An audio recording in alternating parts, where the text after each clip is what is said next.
The book of 2 Chronicles. Chapter 9 verse 1 to 31.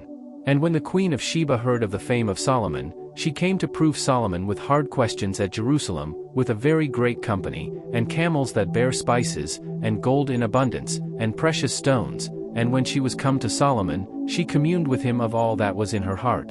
And Solomon told her all her questions, and there was nothing hid from Solomon which he told her not. And when the queen of Sheba had seen the wisdom of Solomon, and the house that he had built, and the meat of his table, and the sitting of his servants, and the attendance of his ministers, and their apparel, his cupbearers also, and their apparel, and his ascent by which he went up into the house of the Lord, there was no more spirit in her. And she said to the king, It was a true report which I heard in mine own land of thine acts, and of thy wisdom. Howbeit I believed not their words, until I came, and mine eyes had seen it, and, behold, the one half of the greatness of thy wisdom was not told me, for thou exceedest the fame that I heard. Happy are thy men, and happy are these thy servants, which stand continually before thee, and hear thy wisdom. Blessed be the Lord thy God, which delighted in thee to set thee on his throne, to be king for the Lord thy God, because thy God loved Israel, to establish them forever, therefore made he thee king over them, to do judgment and justice. And she gave the king 120 talents of gold, and of spices great abundance, and precious stones, neither was there any such spice as the queen of Sheba gave King Solomon. And the servants also of Huram, and the servants of Solomon, which brought gold from Ophir, brought algum trees and precious stones. And the king made of the algum trees terraces to the house of the Lord, and to the king's palace, and harps and psalteries for singers, and there were none such seen before in the land of Judah. And King Solomon gave to the queen of Sheba all her desire, whatsoever she asked, beside that which she had brought unto the king. So she turned, and went away to her own land, she and her servants. Now the weight of gold that came to Solomon in 1 year was 666 talents of gold, beside that which chapmen and merchants brought. And all the kings of Arabia and governors of the country brought gold and silver to Solomon.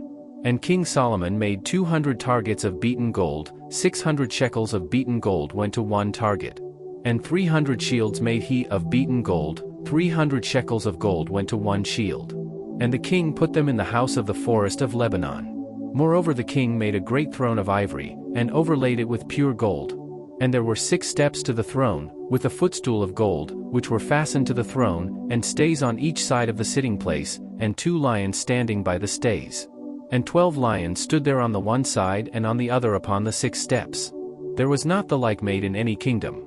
And all the drinking vessels of King Solomon were of gold, and all the vessels of the house of the forest of Lebanon were of pure gold, none were of silver, it was not anything accounted of in the days of Solomon. For the king's ships went to Tarshish with the servants of Huram, every 3 years once came the ships of Tarshish bringing gold, and silver, ivory, and apes, and peacocks. And King Solomon passed all the kings of the earth in riches and wisdom. And all the kings of the earth sought the presence of Solomon, to hear his wisdom, that God had put in his heart. And they brought every man his present, vessels of silver, and vessels of gold, and raiment, harness, and spices, horses, and mules, a rate year by year. And Solomon had 4,000 stalls for horses and chariots, and 12,000 horsemen, whom he bestowed in the chariot cities, and with the king at Jerusalem. And he reigned over all the kings from the river even unto the land of the Philistines, and to the border of Egypt. And the king made silver in Jerusalem as stones, and cedar trees made he as the sycamore trees that are in the low plains in abundance. And they brought unto Solomon horses out of Egypt, and out of all lands. Now the rest of the acts of Solomon, first and last, are they not written in the book of Nathan the prophet, and in the prophecy of Ahijah the Shilonite, and in the visions of Iddo the seer against Jeroboam the son of Nebat? And Solomon reigned in Jerusalem over all Israel 40 years. And Solomon slept with his fathers, and he was buried in the city of David his father, and Rehoboam his son reigned in his stead.